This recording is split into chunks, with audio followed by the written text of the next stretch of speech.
యేసుక్రీస్తు నామంలో మీ అందరికీ వందనములు తెలియజేస్తున్నాం. కొత్త నిబంధన అనే పాఠమును మనందరం కూడా ఆలోచన చేద్దాం. ఈ పాఠం యొక్క ఉద్దేశం ఏమనగా, దేవుని రాజ్య పౌరులు జీవము పెంపొందించుకున్నట్లు కొత్త నిబంధన చట్టము ఎట్లు వారికి సహాయం చేయను. ఈ పాఠంలో ఉపోద్ఘాతాన్ని ఆలోచించినప్పుడు, ధర్మశాస్త్రము క్రీస్తునందు కొట్టివేయబడినది కనుక హెబ్రీ పత్రిక 8వ అధ్యాయము 13వ వచనంలో మనం చదవగలిగితే, ఆయన కొత్త నిబంధన అని చెప్పుడు చేత మొదటిది పాతదిగా చేసి ఉన్నాడు. ఏది పాతగిలి ఉడికిపోవునో అది అదృశ్యమగుటకు సిద్ధంగా ఉన్నది. పాత నిబంధన ఈ దినములందు మనకు బోధ కలుగుటకును బుద్ధి కలుగుటకును దేవుడు ఇచ్చి ఉన్నాడు. పితరుల కాలంలో, క్రైస్తవ కాలంలో దేవుడు తన పరిపాలనను ఎట్లు కొనసాగించునో ఆలోచన చేద్దాం. పితరుల యుగంలో రాజు దేవుడుగా మనం చూస్తున్నాం.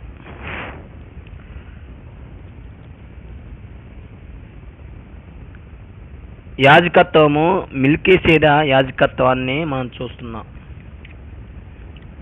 చట్టము నాశనం లేని జీవంకున్న శక్తిని బట్టి ఇవ్వబడింది.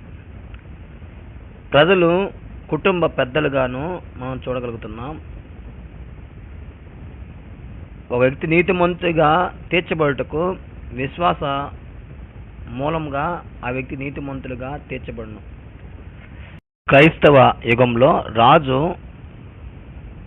దేవుడు మరియు క్రీస్తుగాను, యాజకత్వం క్రీస్తు ప్రభుగాను, చట్టము జీవనియమంగాను, ప్రజలు క్రీస్తు యేసునందు పరిశుద్ధపరచబడిన వారుగాను, నీతి విశ్వాసం మూలంగానే ఒక వ్యక్తి నీతిమంతుడిగా తీర్చబడతాడు. కాబట్టి పితరులకు మెల్కీసెదెకు యాజకత్వాన్ని బట్టి దేవుని గ్రహించినటువంటి క్రమాన్ని బట్టి యేసుక్రీస్తు ప్రభు ఈ అంత్యదినాలలో యాజకుడై ఉన్నాడు. కీర్తనలు 114 ప్రకారము, హెబ్రీ పత్రిక 7వ అధ్యాయం 11 నుంచి 19 వచనం ప్రకారము యేసుక్రీస్తు ప్రభు నిరంతరము యాజకుడై ఉన్నాడు.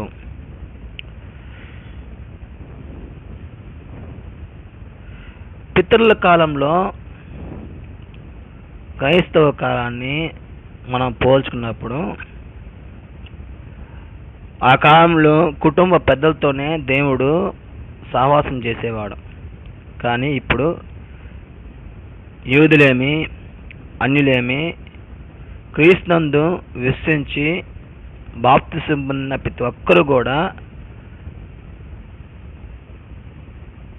దేవుడు వారితో సమాధాన పరచబడి దేవుని యొక్క జీవము వారి జీవితాల్లో పెంపొందించినట్లు సహాయం చేయవాడై ఉన్నాడు. ఈ పాఠంలో మనము చర్చించుకునేటువంటి ప్రశ్న ఏమనగా, మొదటి ప్రశ్న, కొత్త నిబంధన అనగా ఏమి? రెండో ప్రశ్న, కొత్త నిబంధన దేవుడు ఇచ్చుటకు కారణాలేంటి? కొత్త నిబంధన దేవుని మనసులో నుండి మానవుల పాపములను ఎట్లు తుడిచివేయును? నాలుగో ప్రశ్న, క్రైస్తవుల జీవన ప్రవర్తన కొత్త నిబంధన చట్ట ప్రకారం పనిచేయు కార్యక్రమము.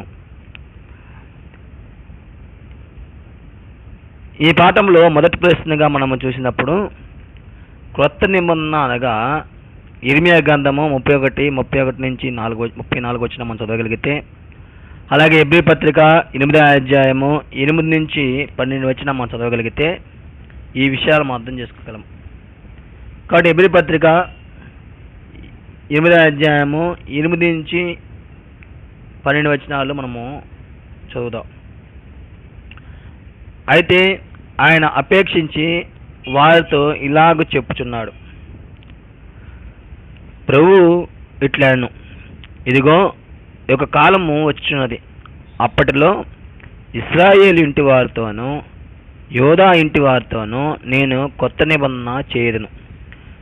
అది నేను ఐగుప్తు దేశంలో నుండి వీరి పితరులను వెలుపలికి రప్పించుటకై వారి చేయి పట్టుకున్న దినమున వారితో నేను చేసిన నిబంధన వంటిది కాదు. ఏమనగా వారు నా నిబంధనలో నిలవలేదు గనుక నేను వారిని అలక్ష్యం చేసి ప్రభు చెప్పుచున్నాడు, ఆ దినములైన తర్వాత ఇశ్రాయేలు ఇంటి వారితోనూ నేను చేయబోయే నిబంధన ఏదనగా వారి మనసులో నా ధర్మవిధులు ఉంచెదను, వారి హృదయం మీద వాటిని రాయదును. నేను వారికి దేవుణ్ణి యుందును, వారు నాకు ప్రజలై ఉందురు. వారిలో ఎవడును ప్రభువును తెలుసుకోవడని తన పట్టణస్థులకైను తన సహోదరులకైను ఉపదేశం చేయడు. వారిలో చిన్నలు మొదలుకొని పెద్దల వరకు అందరూ నన్ను తెలుసుకుందరు. నేను వారి దోషముల విషయమై దయగలిగి వారి పాపమును ఇంకొన్ని ఎన్నడూ జ్ఞాపకం చేసుకున్నానని ప్రభువు సెలవిచ్చున్నాడు. చాలామంది కొన్నటువంటి అభిప్రాయం ఏంటంటే, కొత్త నిబంధన అంటే మత్తయి సువార్త నుంచి ప్రకటన గ్రంథం వరకు ఉన్నటువంటిది అని ఆలోచిస్తూ ఉంటారు. కానీ లోక రాజ్యంలో జీవించేటువంటి ఒక వ్యక్తి క్రీస్తు రాజ్యంలో ప్రవేశించినప్పుడు దేవుడు అతనితో నిబంధన చేసుకుంటున్నాడు. ఈ నిబంధనలో 3 అంశాలని దేవుడు పొందుపరిచినట్లుగా మనం చూడగలము. ఆ అంశాలు ఏంటంటే, మొదటిగా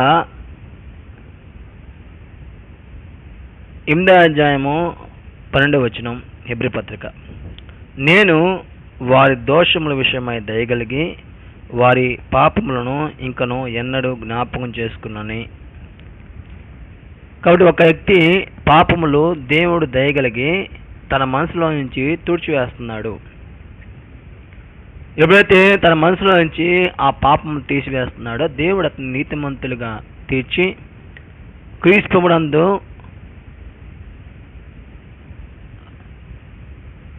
దేవుని రాజ్య నివాసిగా అతను పెంపబడినట్లుగా సహాయం చేస్తున్నాడు. రెండవ భాగం ఏంటంటే, అతని జీవితంలో జరిగించేది ఆ క్రీస్తునందు నీతిమంతులుగా తీర్చబడినటువంటి వ్యక్తి వారి హృదయాల మీద మనసుల మీద దేవుడు తన ధర్మ విధులు రాస్తాడు. కావున ప్రతి క్రైస్తవుడు క్రీస్తునందు సంపూర్ణులుగా అగునట్లు ఇట్టి కార్యక్రమాన్ని దేవుడు చేపట్టున్నాడు. ఎవరైతే వారి హృదయం మీద మనసుల మీద దేవుని యొక్క ధర్మ విధులు ఇష్టపడి వ్రాసుకోవడానికి అంగీకరిస్తారో పరిశుద్ధాత్ముడు అట్టి కార్యమును జరిగించేవాడై ఉన్నాడు. అట్టి కార్యమును బట్టి వారు నేను వారికి దేవుణ్ణి యుందును, వారు నాకు ప్రజలై ఉందురు. కాబట్టి ఈ విధంగా 3 భాగాలుగా క్రొత్త నిబంధన చట్టము నియమబడింది.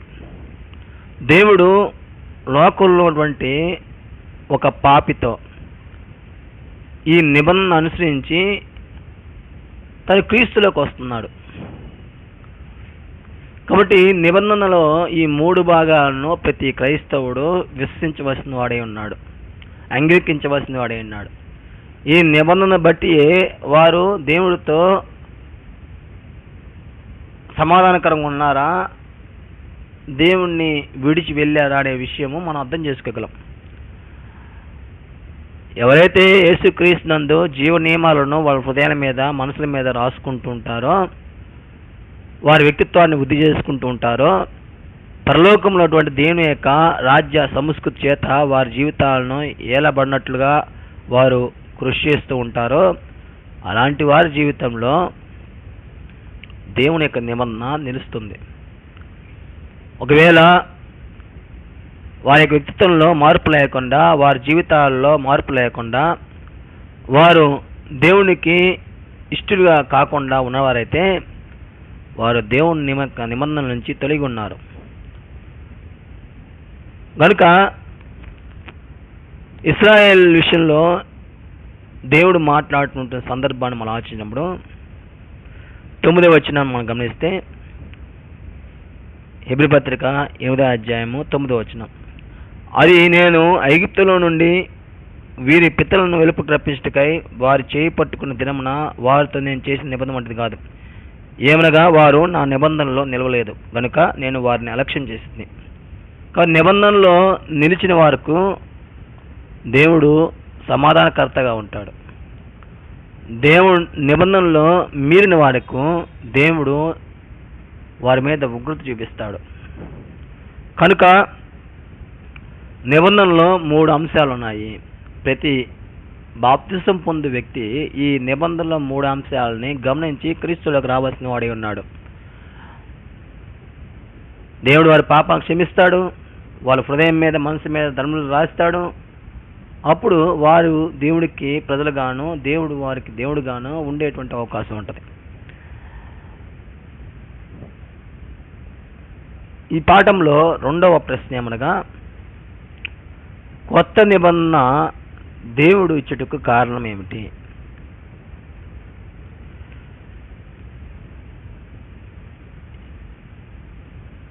మొదటి పాయింట్ ఏంటంటే ఈ ప్రశ్నలో ధర్మశాస్త్ర నిబంధనను ఇశ్రాయేలు భంగం చేసుకున్నారు. అంత మాత్రమే కాదు, ధర్మశాస్త్రం అనేది శాశ్వతమైనది కాదు. అది యేసుక్రీస్తు వచ్చే వరకు అది ఇశ్రాయేల్కి బాలశిక్షగా ఇవ్వబడింది. అది క్రీస్తునకు నడిపించబడుటకు ఇవ్వబడింది. మెస్సియా వచ్చే వరకు అది తాత్కాలికమైనటువంటి ఏర్పాటై ఉంది. కనుక దేవుని యొక్క భవిష్యత్ జ్ఞానాన్ని బట్టి యేసుక్రీస్తు ప్రభు ఈ లోకానికి వచ్చి తండ్రి అయినటువంటి దేవుని యొక్క చిత్తము ప్రజల యొక్క హృదయాల్లో స్థాపించి దేవుడు ఈ అంత్యదినాల్లో ఏమి సాధించాలని కోరుకున్నాడో అదంతా కూడా యేసుక్రీస్తు ప్రభు ప్రజలకు నేర్పించి వెళ్ళి ఉన్నాడు.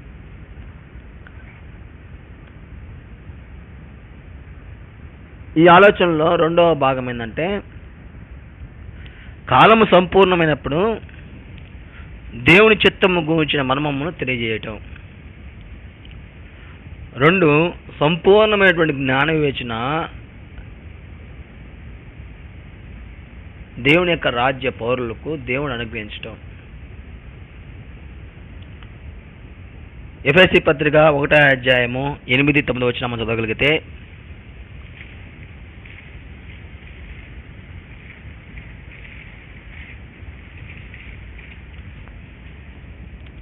కాలము సంపూర్ణమైనప్పుడు జరగవలసిన ఏర్పాటును బట్టి ఆయన తన దయా సంకల్పం చొప్పున తన చిత్తమును గూర్చే మర్మం మనకు తెలియజేసి మనకు సంపూర్ణమైన జ్ఞాన వివేచన కలుగుటకు ఆ కృపను మన యెడల విస్తరింపజేసెను. తన చిత్తము గూర్చిన మర్మము ఏమిటో అపోస్తలుడైనటువంటి పౌలు తెలియజేశాడు. ఎఫెసీ పత్రిక 3వ అధ్యాయము 3వ వచనం కానించి మనము చదవగలిగితే ఎట్లనగా క్రీస్తు మర్మము దేవ దర్శనం వలన నాకు తెలియపరచబడిన సంగతి గూర్చి మునుపు సంక్షేపంగా వ్రాసితిని.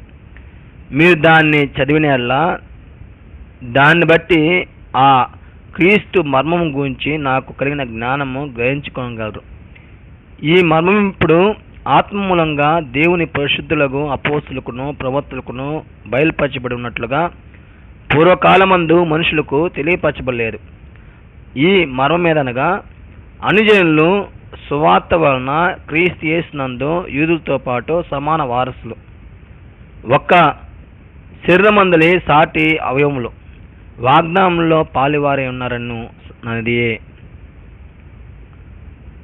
దేవుడు మర్మంగా ఉంచినటువంటి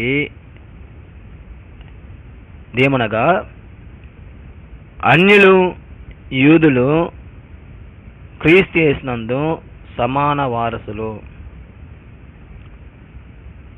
వాగ్దానంలో పాలివారు, ఒక్క శరీరమందలి సాటి అవయవాలు.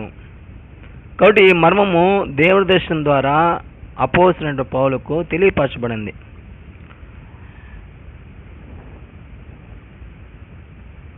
ఈ లోకంలో అన్యుల యొక్క స్థితిని మనం చూసినప్పుడు ఎఫెసీ పత్రిక 2వ అధ్యాయము 12వ వచనం, ఆ కాలమందు ఇశ్రాయేలుతో సహపౌరులు కాక పరదేశులను, వాగ్దాన నిబంధన లేని ప్రజలను, నిరీక్షణ లేని వారును, లోకమందు దేవుడు లేని వారినై ఉండి క్రీస్తుకు దూరస్తులై ఉంటిరని మీరు జ్ఞాపకం చేసుకున్నది. క్రీస్తు యొక్క మర్మము దేవదర్శనం ద్వారా పౌలుకు తెలియపరచబడింది. అది కాలము సంపూర్ణమైనప్పుడు జరగవలసినటువంటి ఏర్పాటును బట్టి అది తెలియపరచబడింది. రెండో ఆలోచన ఏంటంటే, సంపూర్ణమైనటువంటి జ్ఞాన వివేచన దేవుడి రాజ్య పౌరులకు అనుగ్రహింపబడింది.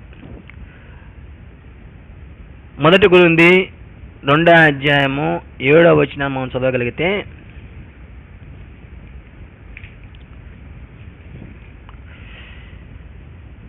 దేవుని జ్ఞానము మర్మేటుగా బోధించున్నాము. ఈ జ్ఞానము మరుగై ఉండెను. జగత్పత్తికి ముందుగానే దీనిని దేవుడు మన మహిమ నిమిత్తము నియమించెను. ఈ లోకములో జీవించేటువంటి ప్రజలు దేవుని యొక్క జ్ఞానాన్ని ఆలోచించి వివేచించడం ద్వారా వారి జీవితంలో తమ మహిమ గురించేటువంటి స్థిరమైనటువంటి ఆలోచన ఏర్పడేటువంటి అవకాశం ఉంటుంది. కాబట్టి జగత్పత్తికి ముందుగానే దేవుడు దీన్ని మానవుల యొక్క మహిమ నిమిత్తము నియమించాడు. ఈ జ్ఞానము మరుగై ఉన్నది. కాబట్టి ఈ జ్ఞానము మనుషులకి ఈ కాలం సంపూర్ణమైనప్పుడు ప్రతి ఒక్కరి జీవితాల్లో ఇటు వివేచన జ్ఞానము కలిగి ఉండాలని దేవుడు మానవులకి ఇటు జ్ఞానాన్ని అనుగ్రహిస్తున్నాడు. కాబట్టి ఎవరైతే ఈ జ్ఞానం చేత వారి జీవితాలను సాధు చేసుకోగలరో, అభ్యాసం చేసుకోగలరో, వారు తమ మహిమను గూర్చేటువంటి స్థిరమైనటువంటి పునాది సరైన రీతిగా వేసుకోగలరు. వాళ్ళ ఆలోచనలన్నీ కూడా దేవుని జ్ఞానానుసారంగా వారు వృద్ధి పొందించుకోగలరు. దేవుడు ఏదైతే సంకల్పించాడో ఆ సంకల్పానికి అనుగుణంగా వారి జీవితాలను వారు ఈ భూమి మీద స్థిరపరచుకోగలరు. కాబట్టి మన జీవితం యొక్క మహిమ దేవుని జ్ఞానమందు దాగి ఉంది. అటు జ్ఞానము చేత ఎవరైతే పెంపొందించబడతారో, లేఖనానికి అనుగుణంగా వారి జీవితాలని సరిదిద్దుకోగలుగుతారో వారి వ్యక్తిత్వము క్రీస్తు యేసునందు మహిమకరమైంది. గనుక ధర్మశాస్త్రమును కొట్టివేసి అన్యులను యూదులను క్రీస్తునందు ఏకం చేశాడు దేవుడు. ఎఫెసీ పత్రిక 2వ అధ్యాయం 14 నుంచి 18 మనం చదవగలిగితే, యూదులు అన్యులకి ఉన్న మధ్య గోడగా ఉన్నటువంటి ధర్మశాస్త్రాన్ని కొట్టివేసి క్రీస్తునందు వారిద్దరిని ఏకశరీరంగా చేశాడు.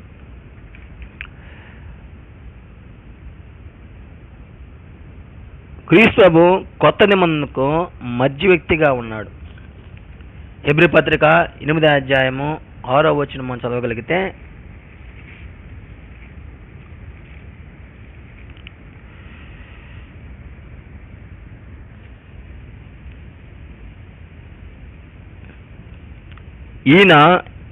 ఈయనైతే ఇప్పుడు మరి ఎక్కువైన వాగ్దానం బట్టి నియమబడి మరి ఎక్కువైన నిబంధనకు మధ్యవర్తి ఉన్నాడు గనుక మరి శ్రేష్టమైన సేవకత్వం పొంది ఉన్నాడు.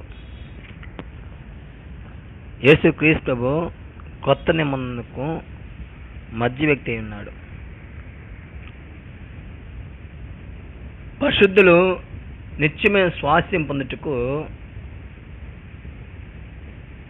కొత్త నిబంధన దేవుడు అనుగ్రహించడం జరిగింది.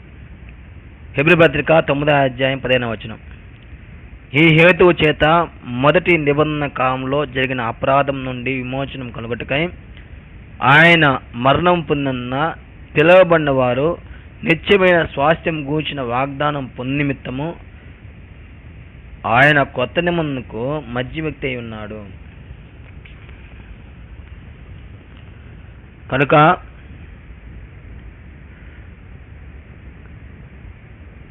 పరలోకములో మనందరికీ స్వాస్థ్యము అనుగ్రహింపబడింది. ఆ స్వాస్థ్యాన్ని పొందుకోగలిగినట్లుగా ప్రతి వ్యక్తి ఈ భూమి మీద సిద్ధపడి జీవించవలసిన ఆవశ్యకత ఉంది.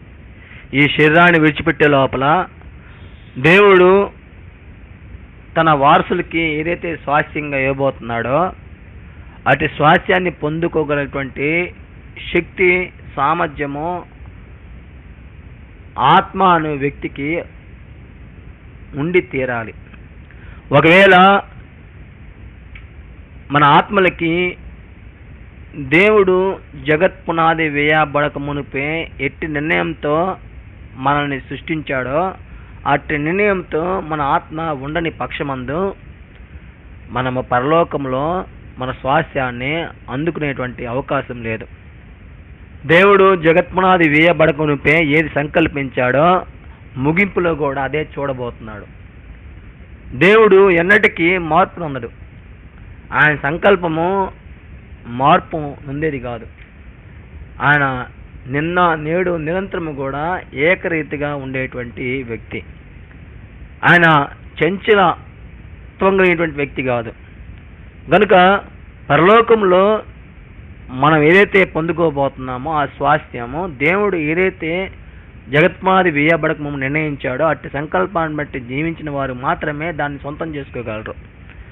వారి జీవితాలకు అది దేవుడు అనుగ్రహించబోతున్నాడు. కనుక ఇదంతా కూడా యేసు క్రీస్తునందు జరిగించబోతున్నాడు. కాబట్టి క్రొత్త నిబంధన ఇచ్చుటకు గల కారణాలు ఏంటంటే, ధర్మశాస్త్రమును ఇశ్రాయేలు భంగం చేసుకున్నారు. ఒకటి, అది క్రీస్తునొద్దకు నడిపింపబడుటకు మాత్రమే ఇవ్వబడింది. అది తాత్కాలికమైనటువంటి ఏర్పాటు, దాన్ని దేవుడు కొట్టివేశాడు. 2, కాలం సంపూర్ణమైనప్పుడు దేవుని చిత్తం గురించి మర్మం తెలియజేశాడు దేవుడు. కాలం సంపూర్ణమైనప్పుడు సంపూర్ణమైన జ్ఞాన వివేచన తన రాజ్య పౌరులకి అనుగ్రహించాడు.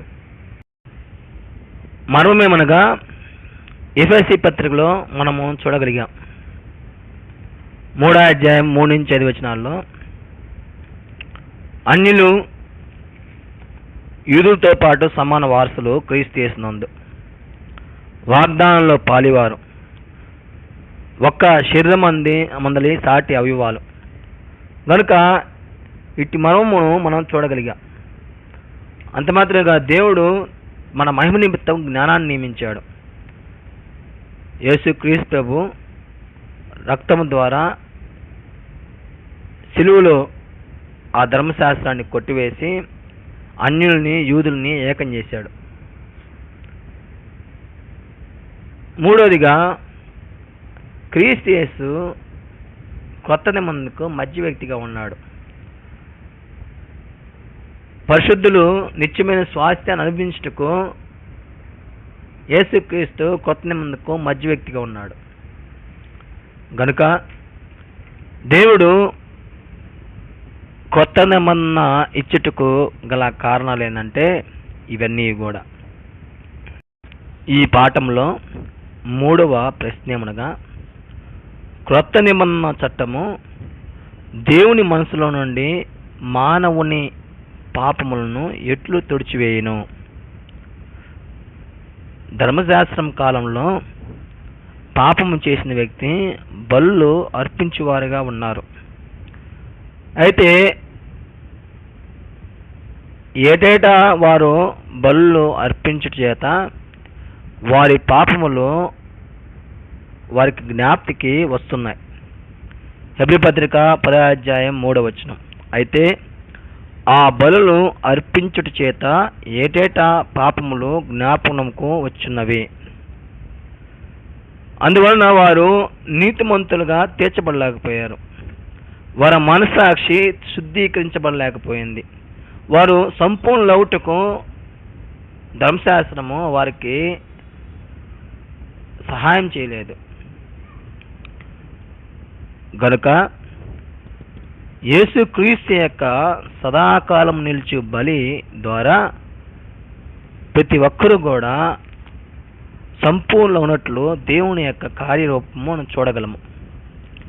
హెబ్రీ పత్రిక 10వ అధ్యాయము 11, 12 వచనం మనం చూడగలిగితే, ఈయనైతే పాపముల నిమిత్తమై సదాకాలము నిలిచి ఒక్క బలిని అర్పించి అప్పటి నుండి తన శత్రువును తన పాదములకు పాదపీఠముగా చేయబడే వరకు కనిపెడుచు దేవుని కుడిపార్శ్వన ఆసీనుడాయెను. ఒక్క అర్పణ చేత ఈయన పరిశుద్ధపరచబడు వారిని సదాకాలమునకు సంపూర్ణులుగా చేసి ఉన్నాడు. కాబట్టి క్రీస్తు యొక్క రక్తము ద్వారా ప్రతి మనిషి తమ పాపం నుంచి విడుదల పొంది సంపూర్ణతలోనికి వెళ్ళేటువంటి అవకాశాన్ని దేవుడు అనుగ్రహించున్నాడు.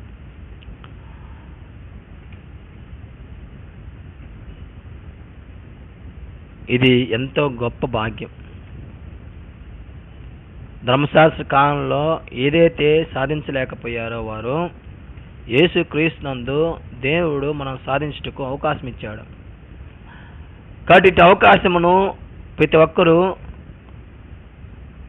ఆలోచించి అర్థం చేసుకొని జ్ఞానయుక్తంగా దేవుని యొక్క ఉన్నతమైన పిలుపుకు లోబడి జీవించే వారైతరా వారి జీవితంలో క్రీస్తు యొక్క రక్తము వారి మనస్సాక్షిని శుద్ధి చేసి పరలోకంలో ఉన్నటువంటి దేవునికి సన్నిహితమైనటువంటి జీవితాన్ని అనుగ్రహించింది.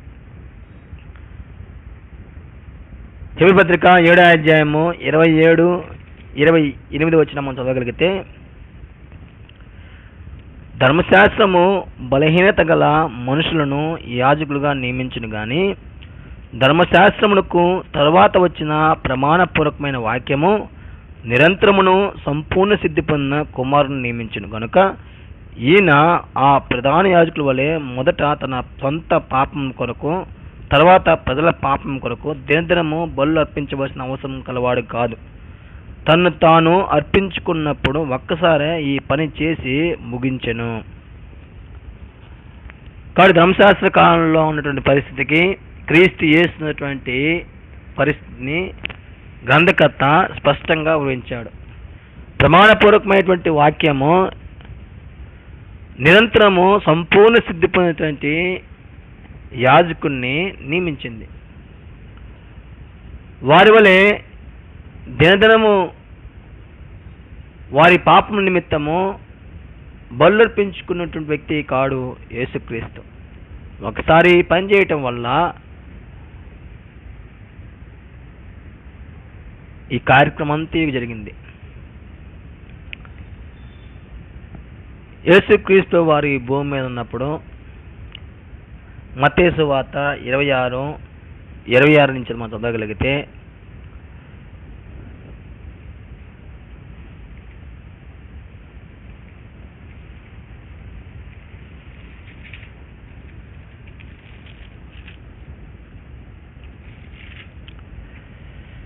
వారు భోజనం చేయుచుండగా యేసు ఒక రొట్టెను పట్టుకొని దాన్ని ఆస్వాదించి విరిచి తన శిష్యులకు ఇచ్చి, మీరు తీసుకొని తినుడి, ఇది నా శరీరం అని చెప్పెను.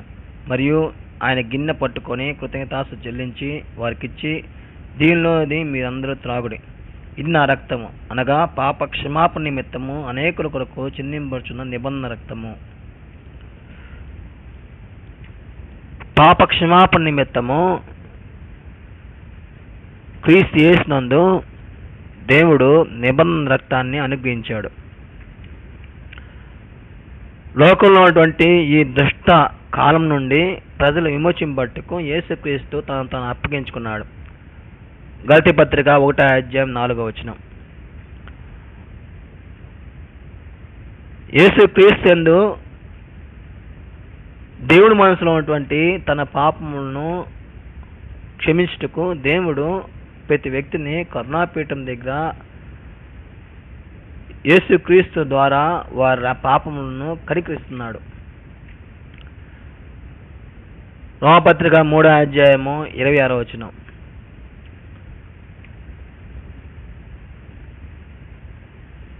గనుక పరలోకములో ఉన్నటువంటి దేవుడు దేవుణ్ణి సేవించేటువంటి కార్యక్రమం విషయంలో ఒక మహత్తరకమైనటువంటి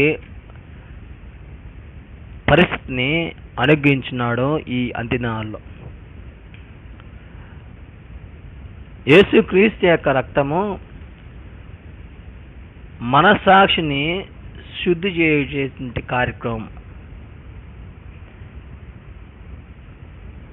దేవుని సేవించేటువంటి మనము ఎట్లా దేవుని సేవించాలో మనం ఎరగం. దేవుడు తనను సేవించేటువంటి ప్రజల్ని తను ఎన్నుకుంటున్నాడు. ఆయన సేవించేటువంటి విధానము ఎట్టిదై ఉందంటే, వారి మనస్సాక్షి శుద్ధీకరించుకొని దేవుని సేవించేవారుగా వారు తయారవ్వాలని దేవుడు కోరుకుంటున్నాడు. దేవుడు ఆత్మ గనుక ఆయన్ను ఆరాధించేవారు ఆత్మతోనూ సత్యముతోనూ ఆరాధించవాలని కోరుకుంటున్నాడు. యథార్థంగా ఆరాధించాలని కోరుకుంటున్నాడు. అందులో భాగంగా యేసుక్రీస్తు యొక్క రక్తము మనస్సాక్షిని శుద్ధీకరించుటయే దేవుని యొక్క కార్యక్రమం ఉంది. ఒక మనిషి క్రీస్తు యేసునందు మనస్సాక్షి శుద్ధీకరించబడుతున్నప్పుడు దేవుణ్ణి సేవించే విషయంలో నిర్మలమైనటువంటి జీవితాన్ని జీవించగలడు. దేవుడు యొక్క నియమాన్ని బట్టి తన యొక్క సహజ అవసరతను తీర్చుకున్నట్లుగా తను కృషి చేయగలడు. తాను ఎందుకు సృష్టింపడ్డాడో, ఎట్లా సృష్టింపబడినటువంటి సంపూర్ణ అవగాహనతో తను బతకగలడు. తన ఆలోచనలన్నీ కూడా ఆత్మ సంబంధమైనటువంటి దేవుని యొక్క ఉన్నతమైన పిలుపుకు తగినట్లుగా తను జీవించగలడు. పరలోకము తన యొక్క స్వాస్థ్యంగా ఈ భూమి మీద తను గురిని కలిగి జీవించగలడు. తాను ఏదైతే సాధించాలనుకుంటున్నాడో అదంతా కూడా క్రీస్తునందు ఉందని తను గుర్తించగలడు. తన ఆలోచనలన్నీ కూడా క్రీస్తునందు పరిపక్వమైనటువంటి దశలోనికి తెచ్చుకోగలడు. తాను సాధించేటువంటి లక్ష్యాలు భూ సంబంధమైన వాటి కంటే అదృశ్యమైనటువంటి వాటి యందు తను జీవితము లక్ష్యం కలిగి ఉన్నాడని తను గుర్తించగలడు. భూమియు అందరి సమస్తమును తను విడిచిపెట్టిన సమయానికి తను ఏది సాధించాలో, ఏది గురై ఉందో, ఏది తన లక్ష్యంగా ఉందో అదంతా కూడా యేసుక్రీస్తునందున్నటువంటి జ్ఞానం చేత తను సంపాదించుకోగలడు. మనుషులు ఈ లోకంలో ఉన్నటువంటి వాటిని ప్రేమిస్తారు, క్రీస్తు సంబంధులు అదృశ్యమైన వాటిని ప్రేమిస్తారు. గనుక ఆ పాప క్షమాపణ పొందిన వ్యక్తి యేసుక్రీస్తునందు నీతిమంతులుగా తీర్చబడి దేవుడితో సమాధానపరచబడి దేవుని యొక్క ఉగ్రత నుండి రక్షింపబడతాడు. రోమపత్రిక 5వ అధ్యాయము 8-10 మనం చదవగలిగితే అట్టి ఆలోచనను మనము నేర్చుకోగలము. రోమపత్రిక 5వ అధ్యాయము 8-10. అయితే దేవుడు మన ఎడల తన ప్రేమను వెల్లడిపరుచున్నాడు. ఎట్లనగా మనం ఇంకనూ పాపులమై ఉండగానే క్రీస్తు మన కొరకు చనిపోయాడు. కాబట్టి ఆయన రక్తం వలన ఇప్పుడు నీతిమంతులుగా తీర్చబడి మరింత నిశ్చయంగా ఆయన ద్వారా ఉగ్రత నుండి రక్షింపబడదుము. దేవుని ఉగ్రత కింద ఉన్నటువంటి మనల్ని క్రీస్తు చేస్తున్నటువంటి రక్షణలోనికి దేవుడు మనకి సహాయం చేస్తున్నాడు.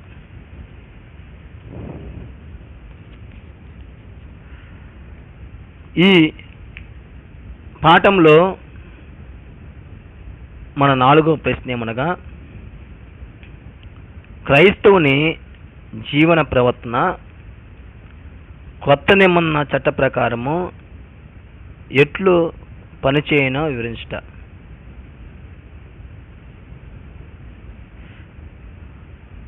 ధర్మశాస్త్రము రాతి పలకల మీద దేవుడు వేలితో రాసి ఇచ్చున్నాడు.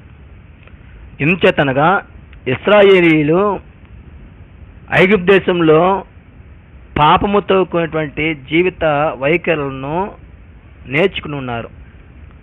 వారు పాపులుగా ఎదిగారు. వారిలో విశ్వాసము ఎంత మాత్రము లేదు. దేవుడు సీనాయి పర్వతం దగ్గర వారి జీవితాల్లో, వారి హృదయాల్లో రాయవలసినటువంటి ధర్మ విధులను రాతి పలకల మీద రాసి ఇచ్చాడు. వారు దేవుడికి లోబడనటువంటి ప్రజలుగా ఉన్నారు. మూర్ఖ చిత్తమైనటువంటి ప్రజలుగా ఉన్నారు. వారు దేవుని మీద తిరుగుబాటు చేస్తూనే వచ్చి ఉన్నారు. అందుచేత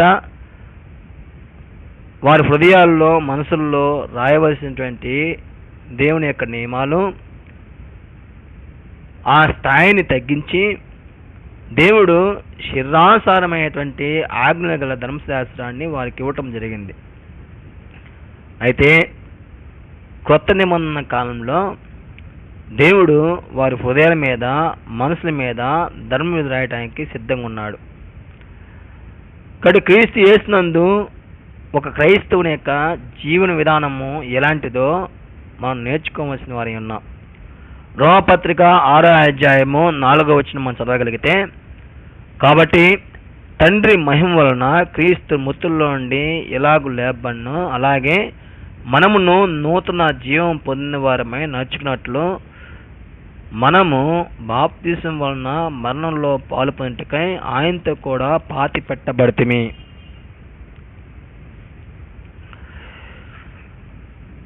తండ్రి మహిమ వల్ల యేసుక్రీస్తు మృతుల్లోంచి లేచి పరలోకమందు దేవుడితో పాటు కూర్చుని ఉన్నాడు. అయితే మనము మన పాపం నుండి విడుదల పొంది మన పాపమును పాతిపెట్టి యేసుక్రీస్తు ప్రభువుతో లేచినప్పుడు నూతన జీవం గల వారమై నడుచుకున్నట్లు ఈ ఆదాము ఉన్నటువంటి శరీరంలో మనం జీవించవలసిన వారే ఉన్నాం.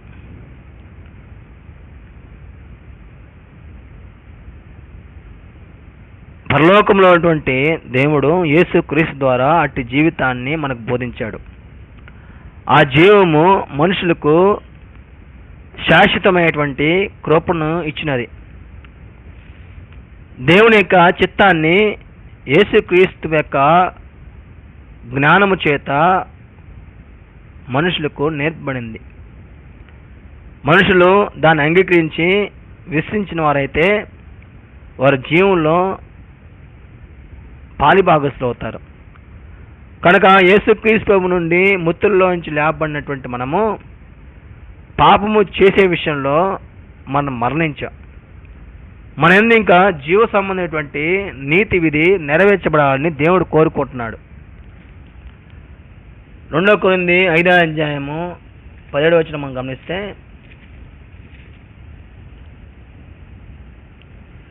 కాగా ఎవడైనా క్రీస్తు యేసున్నాడలా వాడు నూతన సృష్టి, పాతవి గతించును, ఇదిగో కొత్తవాయను. సమస్తము దేవుని వలనైనవి. ఆయన మనను క్రీస్తు యేసు ద్వారా తనతో సమాధాన పరుచుకొని ఆ సమాధాన పరిచర్యను మాకు అనుగ్రహించును. క్రీస్తు యేసునందు ప్రతి వ్యక్తి నూతన సృష్టి. సృష్టిలో మనము ప్రథమ ఫలాలు ఫలించినట్లు దేవుడు మనల్ని కన్నాడు. దేవుడి చేత మనము నిర్మితం చేయబడ్డాం. ఆయన మూలంగా సమస్తం కలిగినాయి. కాబట్టి ఆయనకు విధేయులమై ఆయన చిత్తాన్ని అనుగుణంగా బ్రతుకుటకు మనం నిర్దేశించబడిన వారై ఉన్నాం. ఆయనే మన గురి, ఆయనే మన లక్ష్యమై ఉన్నాడు. ఆయన బట్టియే మనం ఈ లోకంలో జీవిస్తున్నాం. ఆయనయే మనకి ఇటు జీవితాన్ని అనుగ్రహించున్నాడు. కనుక 2 కొరింథీ 5వ అధ్యాయం 17వ వచనంలో క్రీస్తు యేసువాడు నూతన సృష్టిగా వర్ణించాడు గ్రంథకర్త. ఎఫెసీ 4:23లో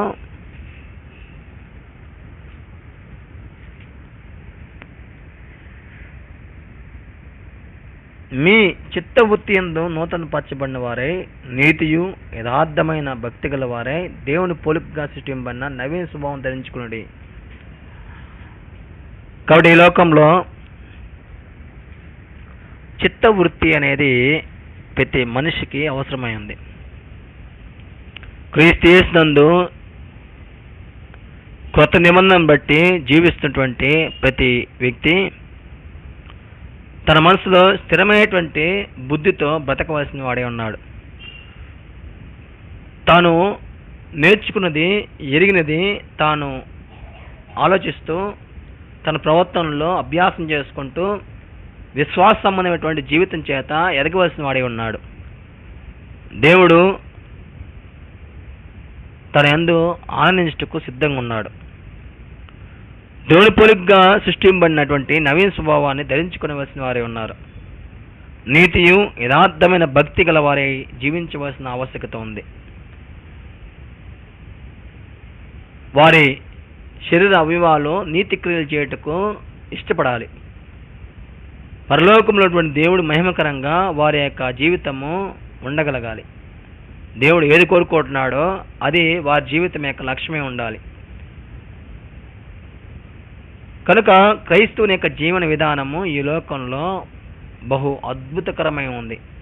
వారు దేవుని కోసం పనిచేయవారు, దేవుని యొక్క చిత్తాన్ని నెరవేర్చుటకు ఇష్టపడినవారు. అలాంటి వారి జీవితంలో దేవుని యొక్క రాజ్య పరిపాలన బహు ఉన్నతంగా కొనసాగింపబడుతుంది. ఈ లోకంలో అట్టి ప్రజల కోసము దేవుడు ఎదురు చూస్తున్నాడు. అట్టి ఆసక్తి కలిగినటువంటి రాజ్య పౌరుల కోసము దేవుడు వెతుకుతున్నాడు. తన చిత్తమును వెతికి ఆలోచించి జీవించడానికి ఇష్టపడేటువంటి ప్రజల కోసము దేవుడు మనుషులను పిలుస్తున్నాడు. ఈ లోకంలో క్రైస్తవునంతా కూడా ఆత్మ సంబంధమైంది.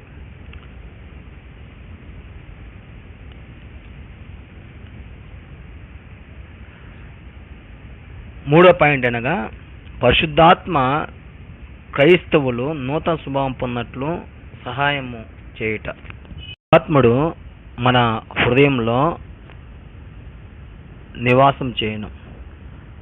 2 కొరింథీ 1:22 పరిశుద్ధాత్ముడు మనం నూతన స్వభావంలోనికి ఎదిగినట్లు ఆయన మనకి సహాయం చేస్తాడు. తీతు పత్రిక 3:5 మనము నీతిని అనుసరించి చేసిన క్రియల మూలంగా కాక తన కనికరము చొప్పునే పునర్జన్మ సంబంధమైన స్థానము ద్వారాను పరిశుద్ధాత్మ మనకు నూతన స్వభావం కలగజేయట ద్వారాను మనల్ని రక్షించును. ఈ లోకంలో క్రీస్తు యేసునందు రక్షింపబడేటువంటి వ్యక్తి యొక్క జీవితంలో జరగవలసినటువంటి కార్యక్రమం ఏమై ఉందో తీతు తన పత్రిక ద్వారా తెలియజేస్తున్నాడు. తన కనికరాన్ని బట్టి దేవుడు క్రీస్తు యేసునందు మనల్ని జన్మింపజేశాడు. ఎందుచేతనగా పరిశుద్ధాత్మ ద్వారా మనకు నూతన స్వభావము కలగజేయుటకు.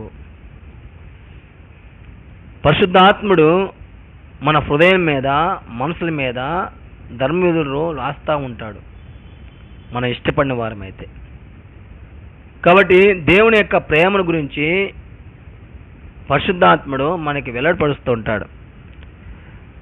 ఏది ఉత్తమమైందో, ఏది పరిశుద్ధమైందో, ఏది నీతి కాదో మనల్ని ఒప్పింపు చేస్తూ ఉంటాడు. మన జీవితాల్లో జీవము గురించి మనకు నేర్పించడం ద్వారా పాపము నుండి మనం విడుదల పొందేటువంటి అవకాశం ఉంటుంది. జీవం గురించి నేర్చుకున్నప్పుడే పాపం అనే దాని గురించి అర్థం చేసుకోగలము. జీవం గురించి నేర్చుకున్నంత కాలము పాపం గురించి మనం అర్థం చేసుకోలేము. కాబట్టి పాపము అనేది జీవ నియమంలో ఎదిగే కొద్దీ అతని యొక్క జీవితంలో పాపము ఎంత చెడుని కలిగి ఉందో, అది ఎంత దైవ సంబంధమైనటువంటి జీవితానికి అడ్డంగా ఉందో తను ఎరిగి బ్రతకగలడు. పాపము తను పొందబోయేటువంటి మహిమకు ఆటంకంగా ఉందని తను గుర్తించగలడు. ఈ లోకంలో జీవ నియమాన్ని అర్థం చేసుకుంటూ చాలామంది గుర్తించలేకపోతున్నారు. జీవ నియమం అర్థం కానంత వరకు పాప నియమము అర్థం కాదు. ఎంచేతనగా పత్రిక 8వ అధ్యాయము 2వ వచనం ప్రకారము, క్రీస్తు యేసునందు జీవమునిచ్చు ఆత్మ యొక్క నియమము పాప మరణముల నియమం నుండి నన్ను విడిపించును. కాబట్టి జీవ నియమం గురించి ఎంత ఆలోచిస్తూ జీవించగలుగుతాడో ఈ లోకంలో పాప నియమము తను అర్థం చేసుకోగలుగుతాడు. జీవ నియమం అర్థం కానంత వరకు పాప నియమం అంటే ఏంటో తను అర్థం కాదు.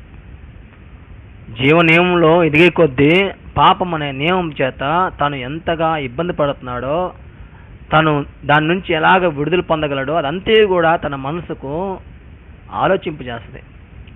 పరలోకంలో ఉన్నటువంటి దేవుడు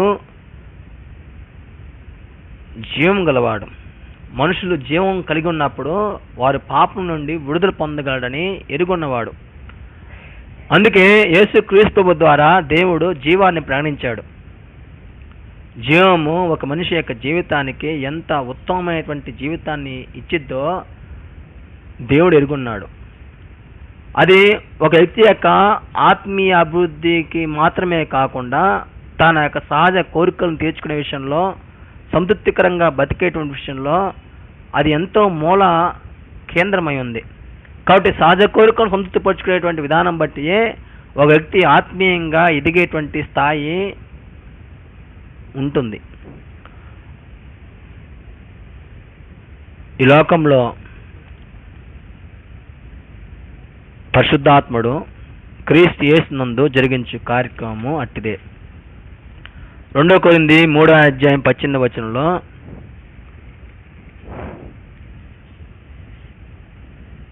మన అందరము ముసుగులేని ముఖముతో ప్రభు యొక్క మహిమను అద్దం వల్లే ప్రతిబింబం చేయొచ్చు, మహిమ నుండి అధిక మహిమను పొందొచ్చు, ప్రభువుకు ఆత్మచేత ఆ పోలికగానే మార్చబడుచున్నాము.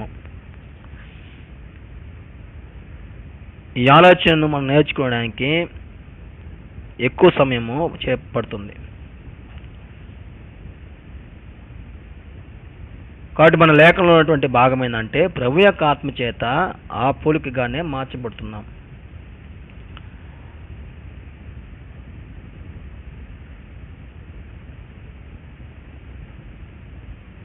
ఈ పాఠంలో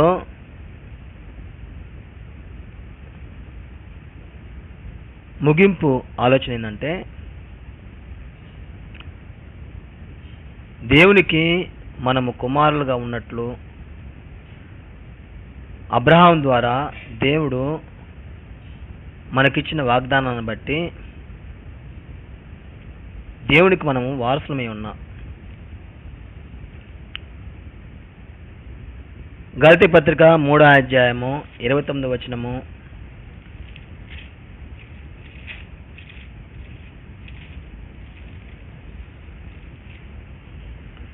మీరు క్రీస్తు సంబంధులైతే ఆ పక్షమందు అబ్రహాం యొక్క సంతానమై ఉండి వాగ్దాన ప్రకారము వారసై ఉన్నారు. కావున ఇప్పుడున్న మనందరము కూడా క్రీస్తు యేసు ద్వారా వాగ్దాన ప్రకారము దేవునికి వారసులమై ఉన్నాం.